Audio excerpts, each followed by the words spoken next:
against her. We also heard from her lawyer.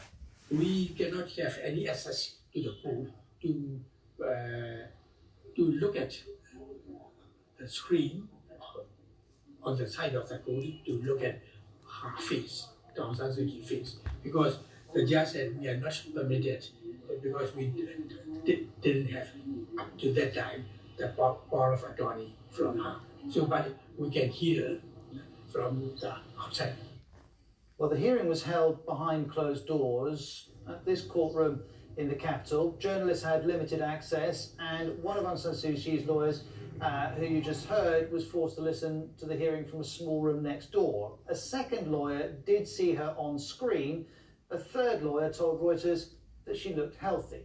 Now, we don't know where Aung San Suu Kyi is being held. What we do know is that she's facing 2 more charges for breaking COVID-19 restrictions and for causing fear and alarm. Bear in mind, she's already charged with illegally importing walkie-talkies and allegedly violating Myanmar's natural disaster law.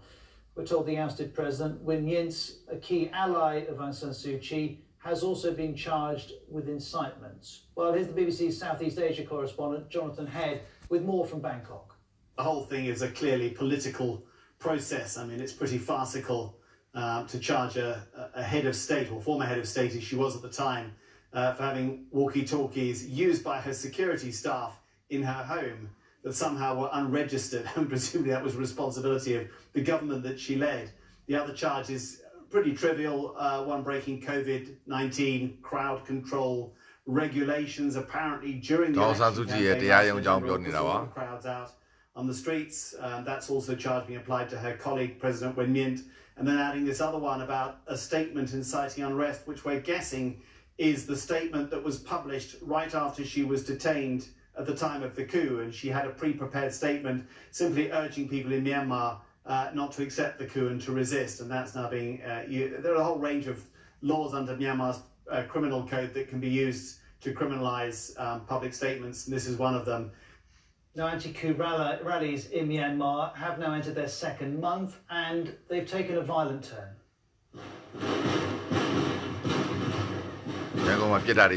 Yangon earlier, security forces used stun grenades and tear gas to disperse crowds.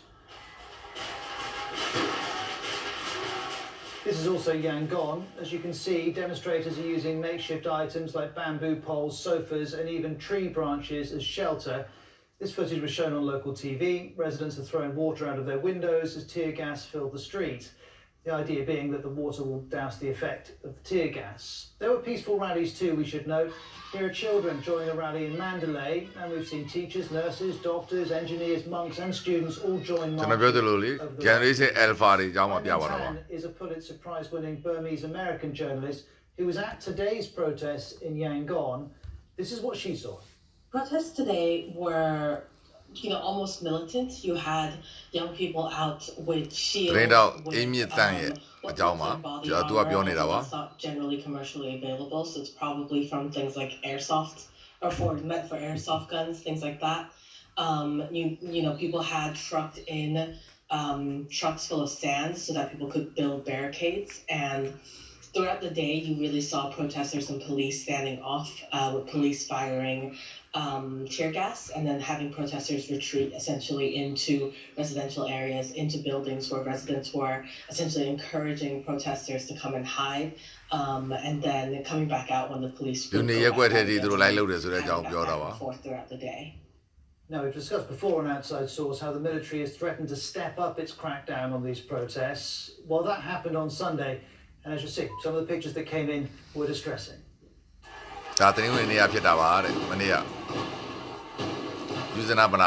Yangon at the weekend. Police used live ammunition and tear gas on crowds. Protesters used barricades to try and protect themselves. And this was the bloodiest day since the coup on February the 1st. We're told 18 people were killed across Myanmar and at least 30 others were injured.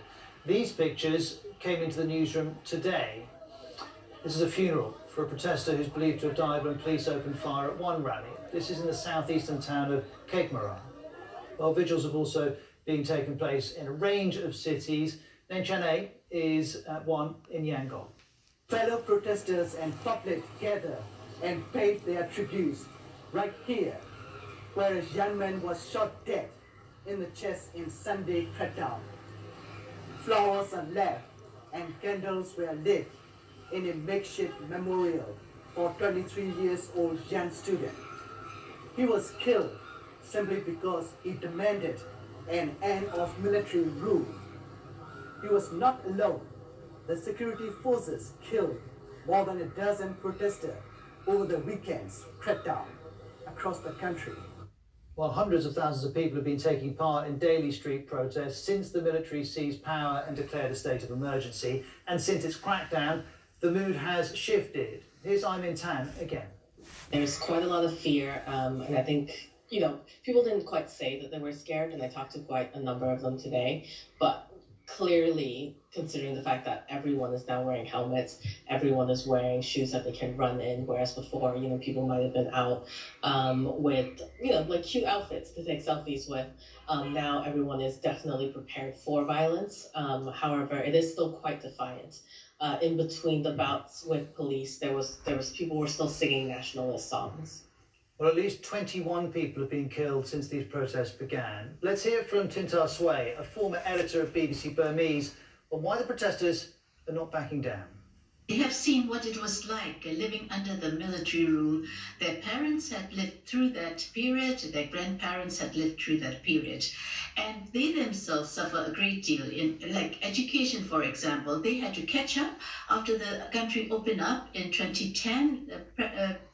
In fact, effectively in 2015. BBC ကတောင်းမျိုးစုံတောက်ဆုံမျိုးစုံတောက်ဆုံကနေပါတင်ပြပေးနေတာပါတော့တင်ထားဆွေကိုပြောနေတာပါ They're going to spend their life like how their parents had spent their life under so many restrictions.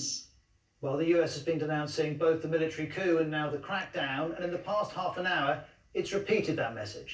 We remain alarmed by the Burmese security forces' violence against peaceful protesters. The killings represent an escalation of the ongoing crackdown on pro-democracy protesters since the February 1st coup. White House the additional actions to impose further costs on those responsible for this latest outbreak of violence and the recent coup. We expect to have more to share on that in the coming days.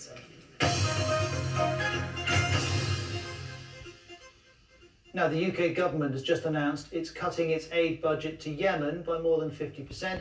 It's မင်္ဂလာပါဒါ BBC သတင်းမှာပြသွားတာလေးပါအစုံလင်းလေးပါအားလုံးမင်္ဂလာပါ$4 billion to help